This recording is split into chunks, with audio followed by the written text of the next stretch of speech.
une association qui a 6 ans maintenant, dans lesquelles nous avons mis en place en fait notre savoir précédent.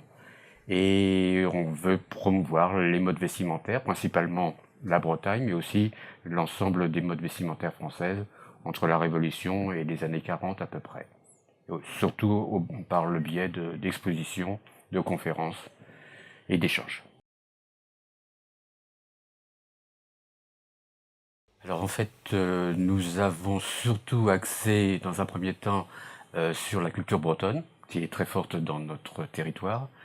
Et de ce fait, en intégrant d'abord des cercles celtiques, savoir quels étaient les besoins des groupes, faire une approche scientifique qui permettait d'être au plus proche de la réalité des costumes de cette région et ensuite de donner tous les moyens à ces groupes de présenter des choses très agréables sur scène.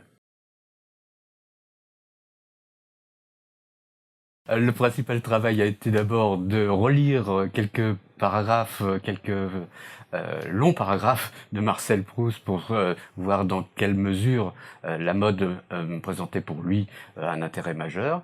Et on en a décortiqué une bonne vingtaine de phrases dans lesquelles il décrivait aussi bien Saint-Gombert, ses parentés principalement, mais aussi ses rencontres qu'il pouvait faire dans le cadre de son séjour à Cabourg principalement, oui.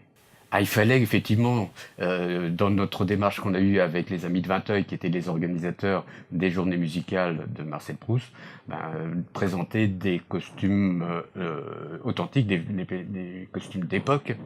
Je sais que déjà ils avaient l'habitude de solliciter un petit groupe qui se costumait, voilà, c'est peut-être le terme qu'il faut dire, et qui participait à ces journées. Là, on a fait une exposition qui était quand même celle de présenter des costumes d'époque.